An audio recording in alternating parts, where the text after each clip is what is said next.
says that Allah has told you that the Ahlul Kitab, the Jews and Christians, changed their scripture and distorted it. Welcome to an unforgettable debate. In today's video, Christian apologist Sam Shamoun goes head-to-head with a highly educated Muslim PhD in a brutal showdown on the core differences between Christianity and Islam. Sam Shamoun uses the Muslims' own Quran to expose contradictions and highlight the flaws in his arguments. This is a clash of intellect that you do not want to miss. As Sam expertly navigates through Islamic text, he challenges the Muslim PhD on key theological points, forcing him into a corner. Get ready for a debate that is as intense as it is eye-opening. I asked you, where does the Quran affirm the 27-book New Testament? You agreed with me that the Quranic gospel is only what Jesus was given and what Jesus taught. But your Islamic dilemma, the first premise is the Quran affirms the divine inspiration, divine authority, and preservation of the New Testament. And if you claim with your dilemma that the Quran affirms the New Testament, the burden of proof is on you to show that the Quran confirms the 27-book New Testament. Your answer to the burden of proof that you have was to ask me a question. I'm very happy for you that you think Fakhruddin Razi affirms that the scriptures can't be corrupted. You can take your Islamic dilemma and give it to Razi. You can give it to Ibn Qayyim. You can give it to whoever else you've cited. You can give it to Bukhari. Now, the problem with giving it to Bukhari is Bukhari also quotes a hadith from Ibn Abbas, where Ibn Abbas says that Allah has told you that the Ahlul Kitab, the Jews and Christians, changed their scripture and distorted it and wrote the scripture, the kitab, with their own hands. You misquoted Ibn Abbas. I just read you. It does say that. No, it doesn't.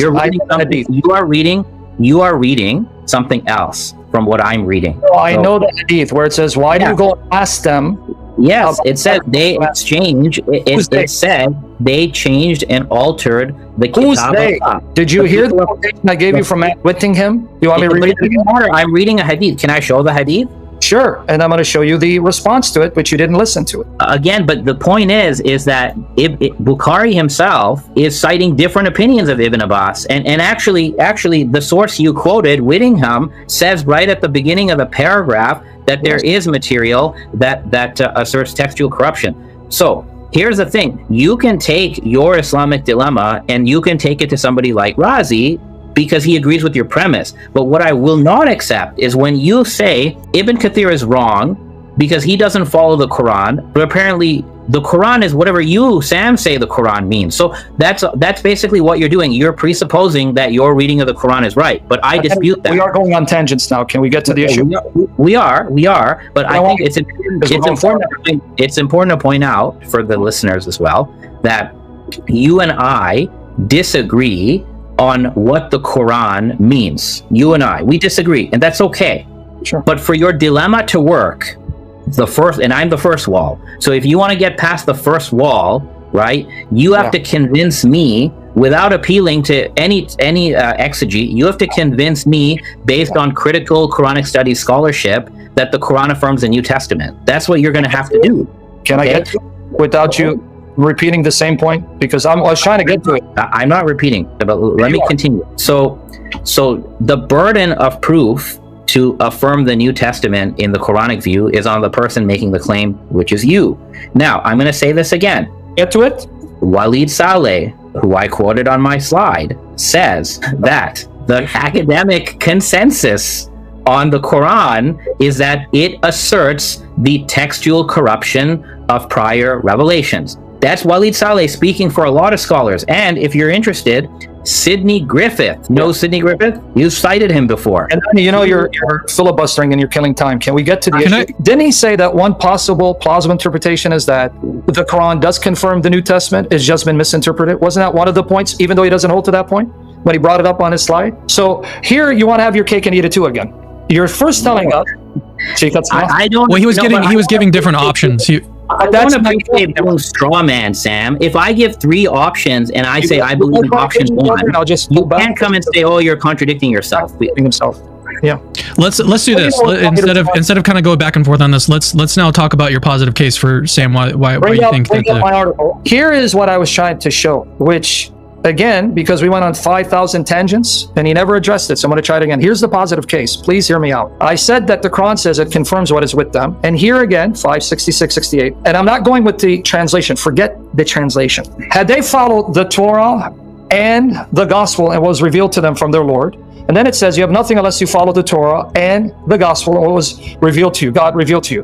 This invites an historical inquiry. If I was going to follow the descriptive method, I want to now know what the Jews and Christians had at the time of this passage, because the passage is telling not you, Adnani, to read your view of what the Quran is saying, not saying.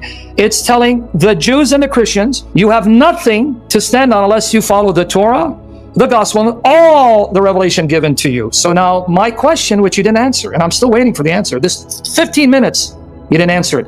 Historically, what did they have? Because not just the Torah and the gospel. You want to deny the gospel is the New Testament, fine, I'll give you that. You want to deny the Torah is anything other than Moses, I'll even grant you that. But it's this part, Andani, what was revealed to them, not to you, to them. You have nothing unless you follow the old Torah and gospel, and that which God has revealed to you. So what was revealed to them? So who am I going to ask? I'm not going to ask you. I'm going to ask the Jews and Christians. What was revealed to you? By golly, even if you want to include the Apocrypha, I'll give you all that, man. I'll give you the pseudepigrapha. I'll give you Enoch. They still had the New Testament, and there's nothing in this passage that qualifies it. So could you answer the question, which I've been trying to get you to answer? Please explain to us non-Muslims, what was all the revelation that the Jews and Christians had at that time? At that time, tell us historically. Don't give us your theology. Go ahead. Okay, so firstly, there are two options here. Well, actually, there's three. Number one, this could refer to past revelation of past prophets. Obviously, this is not referring to present revelation. I don't know any Jews and Christian claiming that they have new bishops receiving revelation in the 7th century. So it's not referring to revelation that's actually being given to different prophets at that time. Okay, so it's not that. So it can only either refer to a past revelation. For example, Jews and Christians have revelation from other prophets like Isaiah and Jeremiah and so on. So it can refer to that. Okay, it can also refer to the Quran, because parts of the Quran are sent down for Jews and Christians, right? Many verses begin with, "O people of the book." So there's a good portion of the Quran, including in Surah 5, verse 15, that Surah 5, verse 15 begins with, "O people of the book, O people of the Kitab." So that's an example of what has been sent down to the people of the Kitab within the Quran. And actually, many commentators believe that that phrase, "what has been revealed to you or to them from their Lord," refers to the Quran.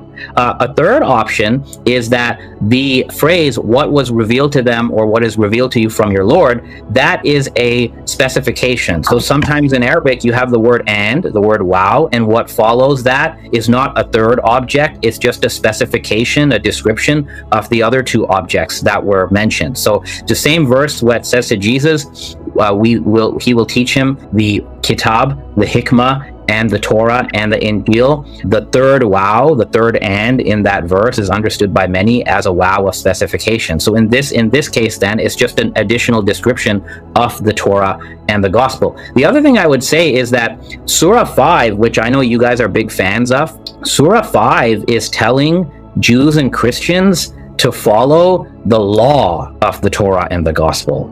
It's not telling them to follow the theology of the Torah and the gospel. Even the earlier verse, and I had a slide on this too, when it says judge, let the people of the gospel judge by what God has sent down therein, it's talking about law. Okay. So the funny thing is, you guys don't even follow the law, right? Okay. So we have academic studies by Mohsen Goodarzi and by Holger Zelentin. Holger Zelentin has an entire book on this. The Quran is commanding Jews and Christians to follow the dietary laws and the penal laws. And the great irony of a Christian bringing these verses forward as an argument for the Christian position is that you don't even follow the dietary laws that have been given to you in the Quran, because you changed it to chapter 5, which addressed you very beautifully. But let me go back. Bringing these verses doesn't show that. Now, again, I'm going to repeat my request. Where in the Quran? Because you made up 4 points. Can I address them? Then you can repeat your request. Your address is so you're supposed to answer my question. Where does the Quran confirm the divine revelation, authority, and preservation of the 27 book New Testament? Where is it? Yeah. Okay.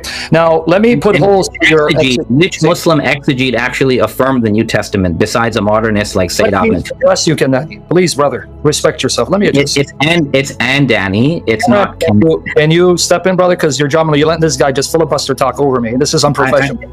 My name is going to be mispronounced. I should correct it, right? Okay. I don't Khalil Andani. Khalil Andani. I don't call you. All right. I don't. All right. All right. Everyone. If you want to end it, let's end it because it's getting nowhere. Because you're letting him talk over me. I want to address this. He actually muted himself. He muted himself. So we're good to go. Good. Okay. Now, number one, I want you to notice the admission. He did admit that this can refer to the books like Isaiah and Daniel, which means it can refer to the New Testament. Thank you for that admission. Number two, your first point is a straw man. No one says that this is referring to revelation given at that time, meaning that they had prophets with revelation. It's obviously speaking of the revelation given in the past that's in their possession. Thirdly, even though you made a big deal out of the wa conjunction, but again, contextually, you have to define the conjunction. Contextually, it says the Torah, wa Injil, wa and. Now, even in your view, the gospel is not identical to the Torah, even though you believe it's a revelation given to Jesus, and that's the wisdom given to him, where he exhorts people to uphold the Torah. In the context, clearly, and Torah and Injil and Revelation, they are three different aspects of that revelation. They're not one and the same. Moreover, even if you want to include the Quran, even if you want to say it's saying, hey, it's the Quran, you got to follow the Quran, still, that would entail following everything they had, not just the Quran. And since you went to the commentators, guys, did you hear it? He went to the commentators. Let's see. You went to the commentators, but you're going to say, well, I'm an Ismaili, and let's go to academics. Let's quote this academic here and there. All right. So let's see. If they had observed the Torah and Gospel, if they had accepted what is in the Torah and Gospel, demonstrate the traits and inscription of Muhammad contained therein, and that which was revealed unto them from the Lord, and had they elucidated that which their Lord had explained to them in the Torah and Gospel, it is also said that this means if they had believed that all the scriptures and messengers are from their Lord, not just Quran, whatever scriptures the messengers, and by the way, in chapter 4, verse 164, it says there are messengers that Allah did not mention by name. So by a rule, you're in no position to reject a book by some messenger believed by the Jews and Christians just because he's not mentioned by name. Because 4164 tells you there are messengers not mentioned by name. So you're in no position to say we reject this. So what grounds you reject the New Testament? Here again, 568, all scriptures given to all messengers. Now coming back to you, jumping to 543:48, you're saying, we Christians, how dare we quote the Quran that says follow by the law of the gospel when you're told to uphold the dietary restrictions? And Danny, how would the Christians know what the gospel exhorts them to follow if they didn't have it at the time of Muhammad?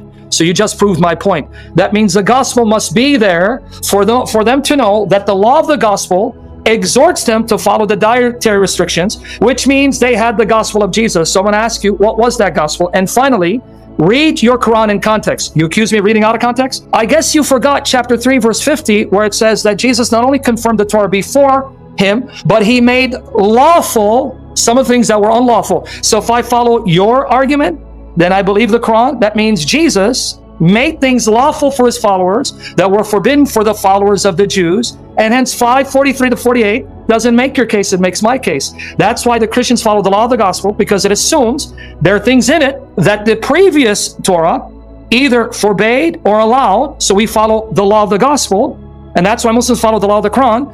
But again, if your argument is to work, Andani, sorry, I'm not trying to deliberately mispronounce your name. You can call me Shamoun. I won't get offended. That's not a point. In 546 and 47, how could the Christians at the time of Muhammad even know what the law of the gospel is if that law of the gospel of Jesus wasn't preserved by Muhammad? So here you have Revelations. Historically, they had the New Testament. You can't get around this.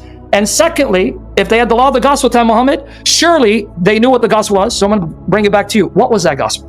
So in Surah 5 and in Surah 3, the Quran defines the gospel as the teaching of Jesus. You already agreed to that. In Surah 5, it tells them to follow and judge by the gospel, which means the teaching of Jesus. So the answer, of course, is very easy. The legal teaching of Jesus, which I said in my slide on option 1, I said, the gospel of Jesus is embedded within the 4 gospels. You can find it in there, but it's not coextensive with it. Okay. Now, if you were to follow the law taught by Jesus, you would be following a lot of the Jewish laws. At least the Jewish Christians would have to follow certain laws. They'd have to follow the whole Torah, basically, except what Jesus has abrogated. And if you're a Gentile Christian, you should not be eating unclean meat. So do you have pepperoni pizza or do you not? And if you're a Jewish Christian, right, you have to follow the Torah. That's what Jesus taught. So again, what I think you keep doing here is you keep eliding the idea of the New Testament collection with the Quranic idea of the gospel, and these are not the same thing. It's not what I'm doing. Well, I think you are. So they're not the same thing. So when the Quran uses a word and it defines it, and then it uses the same word in the same surah many verses later, we don't forget the Quranic definition of the word and then read in New Testament. We have to track the Quranic definition of the word. And the primary problem with the Islamic dilemma, as you put it, is your first premise is the Quran affirms the revelation, authority, and preservation of a 27-book New Testament. It does. And the only thing that the Quran affirms is a gospel taught by Jesus. The Quran also says that a party among the children of Israel, which includes Christians, by the way, forged kitab. They wrote something and they said, this is from Allah. So your New Testament, from a Muslim perspective, is a mixture of the authentic teaching of Jesus plus things written about Jesus, as well as, and you brought this up, you know, this whole thing of corruption of the interpretation. Well, the problem is the New Testament technically is a memory account of the teaching of Jesus, which has been transmitted like hadith, plus second, third, fourth generation interpretation of the teaching of Jesus. In the New Testament, both of this is mixed together. So even if you follow the minority view, which says the Christians corrupted the interpretation, but they kept the verbatim revelation, even if I grant that, your canon is a mixture of revelation and corrupt interpretation.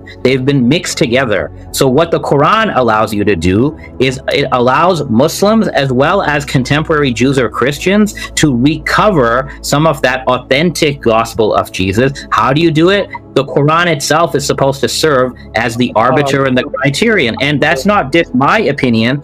I quoted at the end of my presentation Nikolai Sinai, who's not a Muslim. He himself said the Quran sees itself as the ultimate arbiter of all the prior scriptures and what they mean and what they're supposed to mean. So that is how you recover the original gospel. The other way to recover the original gospel, which we can do today, is if we use the historical critical method that I use to understand the Quran, if we apply that to the New Testament and to the four Gospels, we will be able to recover in high probability what the authentic teaching of Jesus was and what the other stuff that is just interpretation is.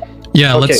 Let's get Sam back in here. Real quick, hold your thoughts if you can. I want to address the audience really quickly. I don't want to forget his points because he just, okay, but I don't want to forget his, go ahead. Yeah, what is it? Right, just really quickly, that's the thing, is that I need to discuss timing and go into some Q&A really quickly. So if you guys do want to send in a super chat, that's the way to ask your question. We're about to transition to Q&A in just a little bit here. Well, so one thing, just for the sake of a good discussion. So look, we and Sam, we don't see eye to eye on this, and that's okay. That's fine. I would be interested if Sam is up for it. Sam, you know, you've said, for example, and this is just an opportunity for me, Before right? you can I address you so I don't forget your points and you can ask me later? Sure, so okay. Okay. Number one, the Quran is not talking about what you can do today. See, you're again either not listening to the argument and you're throwing out smoke and mirrors. The Quran is talking to the Christians at the time, Muhammad. You're not living at that time. So it is irrelevant what critical scholarship in the 21st century think they can do in recovering the gospel. You're not the audience of the Quran. It's referring to the Christians at the time of Muhammad. So to then read back into that modern historical critical scholarship or historical methods to try to find the gospel, that's anachronistic. That's the first error in your logic. Secondly, you then applied a passage where it says that the children of Israel, a part of them, wrote a book of them, and then ipso facto, that includes the Christians. Where did you get that from? It's about the children of Israel. But even if I grant that to you, you're accusing me of reading the Quran selectively. You're the one reading the Quran selectively, because there may have been a party who did that. But the same Quran says, chapter 3, 113 and 114, not all of them are alike. So I'm using the Quran to refute your taking verses out of context. And I'm the Christian. You're the one supposed to be doing that. Not all of them are alike. Of the people of the book are a portion that stand for the right. They rehearse the signs of God all night long, and they prostrate themselves in adoration. They believe in God and the last day. They enjoin what is right, forbid what is wrong. They hasten in emulation all good works. They are in the ranks of the righteous. And then 3:199. And there are certainly among the people of the book those who believe in God in relation to you and in relation to them, bowing in humility to God. They will not sell the signs of God for miserable gain. For them is a reward with their Lord, and God is swift in account. So even if I grant the way you read into that text, children of Israel means the Christians, that's a group of them.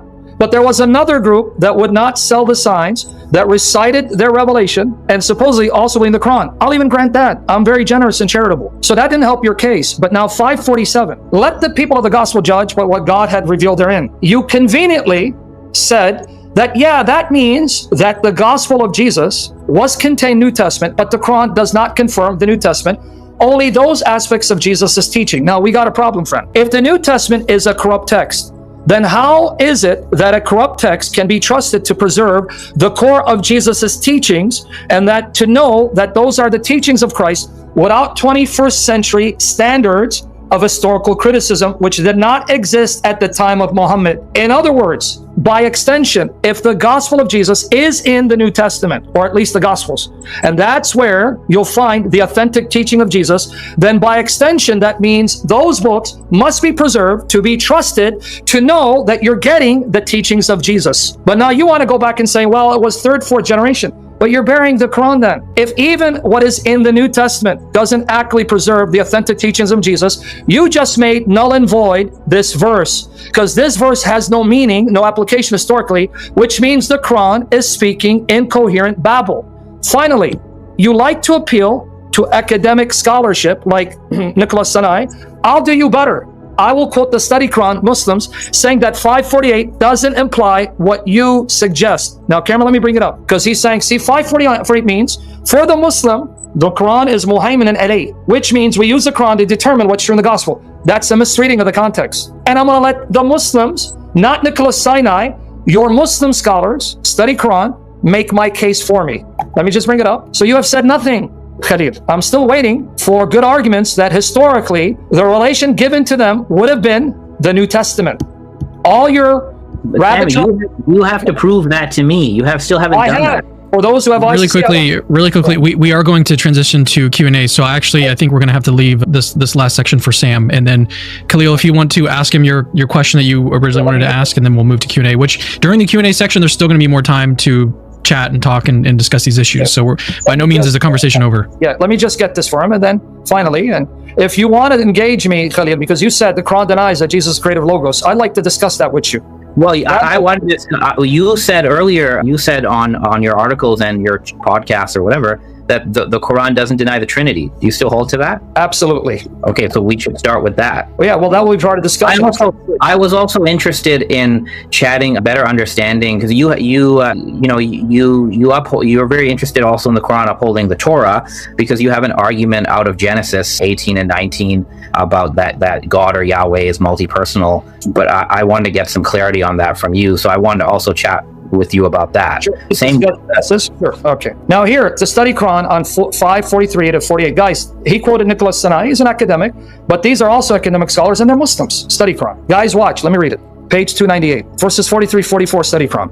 Remember, these are modern academic Muslim scholars, so you can't say, well, they're Sunnis. No, because you even had Shia involved in this study Quran. You can reject them, that's fine. But this verse then, along with verses 44, 47, indicates that the Torah and the Gospel remain valid sources of moral legal judgment and guidance for Jews and Christians, respectively, even after the coming of the Prophet, indeed, even in his presence. See also verse 68, where the people of the book are likewise enjoined to observe their scriptures. All right, now look what it says about 46, 47. Then we're going to read 48.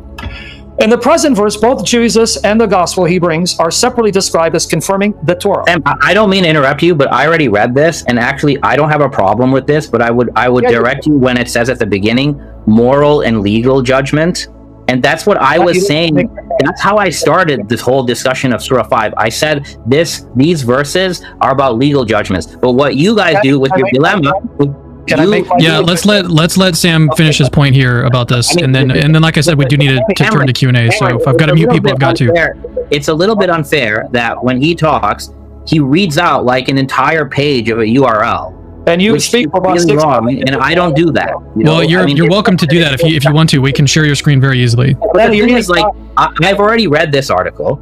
It's already published. I already know what Well, it says. it's not just you though that's participating here. It's also a huge audience. So let's let them this is understand his point as well. This is confirming what I said. I said it's about legal rulings. That's exactly All right. I'm gonna have to mute Khalil here. All right, let's go. Come on, Sam. Elliot, you're better than this. No, let me remind you of the point. Guys, did you hear him? He said 548. He mentioned 548, and he quoted Nicholas Sinai saying that the Quran is the criterion for Muslims to judge those parts of the Torah and the Gospel. That's why I'm reading it. If you read it, that means you know the response and you made it anyway. So now let me refute the response. It's not just about you, it's about the audience. So guys, is that what 548 says? Here you go. This verse addresses the prophet directly and describes the book sent down to him, that is the Quran, as confirming the book that came before it, just as the gospel confirms the Torah. The Quran is also described as confirming earlier scriptures. The Quran is further described as a protector over the previous scriptures. Now watch, these are Muslims, meaning that the Quran testifies to the validity of the earlier scriptures and serves as their trustee, keeper, and guardian. Nothing about corruption. So let me finish it. The idea of the Quran as guardian, keeper, previous revelation is consistent with 541c, 545c, which report that the Prophet ordered the sentence of stoning for the two idolaters, as well as retribution for killing and injury. Let me skip that part. Let's go here, because I don't want to eat up time. Alternately, it could mean that he should judge the people of the book according to what God has sent down to them, namely their own scriptures. The Quran being the criterion is telling Muhammad, tell them to follow their scriptures, exactly the context of 543 to 47. Does an incident discussed in verses 41, 43. Although verses 41, 47 taken together suggest the ability of the Jews and Christians judging by their own scriptures, and thus continuing spiritual guidance to be found in those scriptures, the verse goes further by asserting the provincial nature of different religious communities and their distinct laws and practices. You can give me Nicholas Sinai, I'll give you the Muslim scholars of study Quran that disagree. So there you go. And I didn't say, just correct it, I know you said legal judgments, but again, how can they know what the legal judgments of Jesus are if they don't have his authentic gospel? I think it's over by now, but go ahead. You can have the final word. Right, Khalil. So the only thing, well, I guess if Sam, if you're okay with him having the last word, that's fine with me. But then we're going to get to Q&A. Okay. Sure. Okay. So just on this, so you audience will remember that when I gave I showed that there are three responses to the Islamic dilemma. Okay. Now, Sam, I appreciate you cited the study Quran, but they are the minority view. They're part of response number 2. Okay. So you're not really telling me anything I don't already know. I know who the authors of the study Quran are. You know, they are perennialists, and they also say in their commentary that the New Testament doesn't teach the Trinity. So you're quoting one part of the study Quran that you think is a point against me, but the same authors of the study Quran, they would dispute your entire reading of the New Testament, because they're perennialists, and you should find out how perennialists read the New Testament, because they don't affirm that the New Testament teaches the Trinity, the Incarnation, and this sort of thing. But again, they're part of a minority opinion. Now, I sort of don't remember exactly what else you were saying before. I did say Surah 5 is about legal matters. Now, the question of how is a Christian in the time of Muhammad supposed to understand what the legal teachings are? Well, it's very simple, okay? He goes into whatever he has. He finds the words of Jesus. Jesus has legal teachings. Any legal teaching that's consistent with what the Quran says, specifically Surah 5, they would follow. And they are allowed to follow their own legal teachings. The Jews are allowed to follow their own legal teachings, because the Quran, from a governance perspective, is quite a pluralistic document.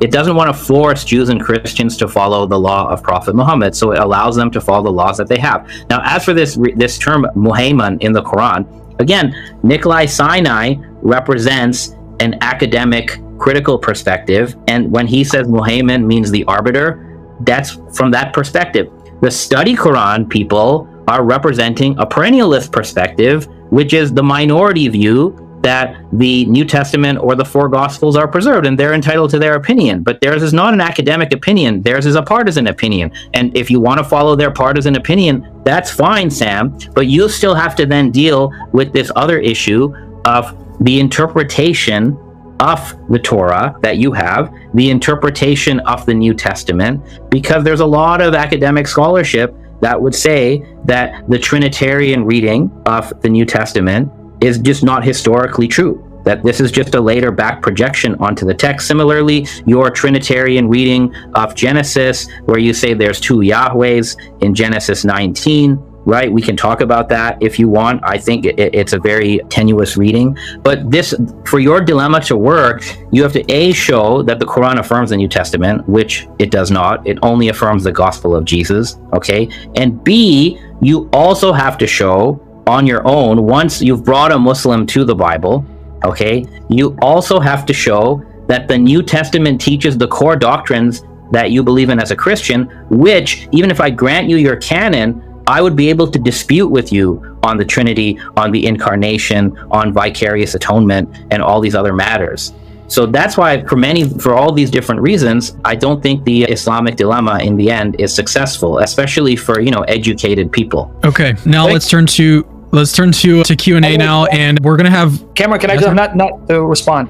I would love to engage you, but Danny, you understand, from my perspective, because I'm not an academic, hopefully one day I'll be educated, I prefer exegesis. So if you want to engage me on the Bible, please, let's not appeal to academic scholarship, let's do exegesis. And then I'll be more than happy to discuss with you whether Genesis talks about two Yahwehs or not. But if you're going to quote scholars, you can quote them, they mean nothing to me. So if you want to meet me on my turf, let's do exegesis. And we can even discuss Muhammad exegetically and see what the word means, doesn't mean. I'll be more than happy. But if it's scholarship, then let's move on. Let's sorry, we've got to move on. We've got to move on. Your exegesis, We've got to move on. Yes. We've got to move on. Sorry. All right, I've muted both of you guys. We got to move on, do some Q&A. All right, I'll unmute you guys.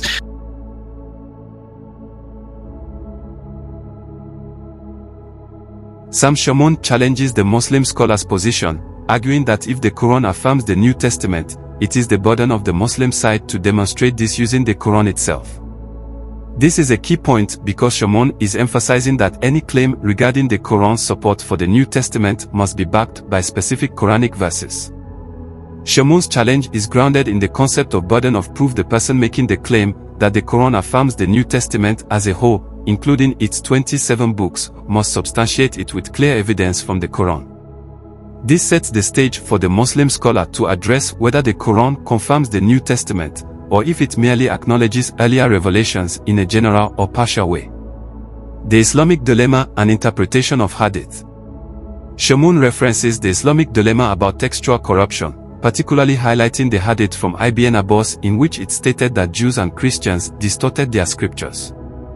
This points to a tension in Islamic tradition, while some scholars like Fakhr al-Din al-Razi may suggest the preservation of earlier scriptures. Other sources, like Ibn Abbas, indicate corruption.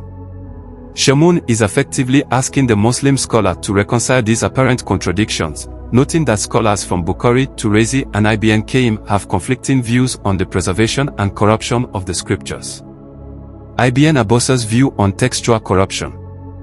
The reference to Ibn Abbas's hadith is crucial. Shamoun argues that the scholar's argument for the Quran's affirmation of the New Testament is weakened by these hadiths, which suggest that the scriptures of Jews and Christians were corrupted. Shamoun is trying to corner the Muslim scholar by pointing out that while certain Islamic figures, such as Fakhr al-Din al-Razi, argue for a preserved scripture, others, like Ibn Abbas, contradict this by asserting that corruption occurred. This, according to Shamoun, undermines any claim that the Quran affirms the New Testament as a divinely preserved text. Quranic references to previous scriptures. Shamoun challenges the Muslim scholar to explain the Quranic verses, such as Surah 5:66-68, in their historical context, focusing on what the Jews and Christians at the time of the Quran's revelation would have had in terms of scripture. Shamoun contends that these verses affirm the Torah and the Gospel, but questions what those scriptures consisted of at the time of revelation. This is a critical point because it raises the issue of whether the Quran's reference to the Gospel includes the entire New Testament or only specific parts of it. Muslim scholars' response and interpretation. Andoni responds with multiple interpretations of the Quranic verses. Option 1, the verse could refer to past revelation, implying the Torah and Gospel as understood by Jews and Christians historically. Option 2, the verse could be referencing the Quran itself, as part of the Quran addressed the people of the book, Jews and Christians. Option 3, the phrase, what was revealed to them, might refer to a specification, not a third object, indicating that the Quran affirms the Torah and Gospel specifically. Andoni also distinguishes between theological law and ritual law, arguing that the Quran commands Jews and Christians to follow the legal aspects of their scriptures, such as dietary and penal laws, not necessarily the theology. This distinction is important because it shifts the discussion from the affirmation of theological doctrines to the question of legal observances, which the Quran addresses more directly. Historical and critical inquiry. Shamoun calls for a historical inquiry to understand what the Jews and Christians actually had at the time the Quran was revealed. He insists that the Quranic verses point to the existence of the New Testament as part of the Gospel during the time of Muhammad, thus challenging the Muslim scholar to show historical evidence that the Quran affirms this scripture specifically, not just the concept of the Gospel in a more general or undefined sense. The role of academic studies. Shamoun also brings in academic scholarship, example Walid Saleh and Sidney Griffith, citing scholars who suggest that the Quran indicates textual corruption of previous scriptures. This is a broader scholarly context that serves to challenge the Muslim scholar's position and offer a more nuanced view of the Quran's stance on earlier revelations. The irony of Christian practice. The Muslim scholar also notes the irony of Christians using Quranic verses that call Jews and Christians to follow the law of the Torah and Gospel when, in the scholar's view, Christians do not follow those laws, example, dietary laws. This point serves to challenge the Christian position on the authority of the Quranic verses, suggesting that Christians pick and choose which aspects of the Quran they want to use in support of their beliefs. Conclusion.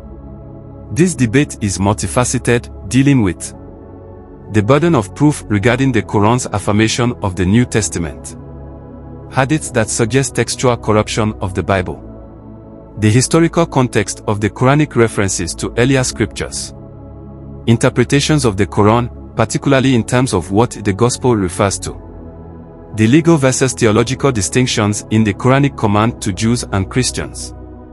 Sam Shamoun is pressing for a clearer, more direct argument for the Quran's support of the full New Testament as we have it today, while Anoni defends the position that the Quran affirms earlier scriptures in a broader, more generalized sense.